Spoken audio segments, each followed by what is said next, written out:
మనం అయ్యప్ప దీక్ష సందర్భంగా ఈ మాట బాగా చెప్పుకోవాలి. హిందూ మతంలో ఉండే అన్ని భేదాలని పోగొట్టగలిగే ఏకైక దీక్ష అయ్యప్ప దీక్ష. సమైక్యాన్ని నిలబడుతున్నారు. కులభేదం లేదు, ప్రాంత భేదం లేదు. నేను ఇటీవల విన్నాను, ఇతర మతస్థులు కూడా అయ్యప్ప దీక్ష తీసుకుంటున్నారు కొంతమందిని. చాలా సంతోషించాను. స్వచ్ఛందంగా వారు తీసుకుంటే మనకు ఆనందమే కదండి.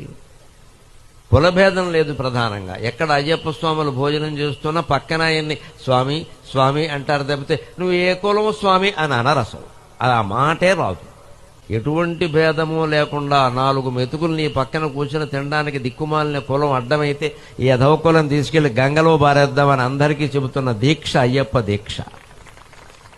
ఐశ్వర్యవంతుడు లేదు, పేదవాళ్ళు లేదు, కలెక్టర్ లేదు, కండక్టర్ లేదు, ఎటువంటి భేదము లేదు. హాయిగా అందరూ అలా కింద కూర్చుంటారు, భోజనం చేస్తారు. ఒక సమయం, ఒక పద్ధతి ప్రకారం ఉంటారు.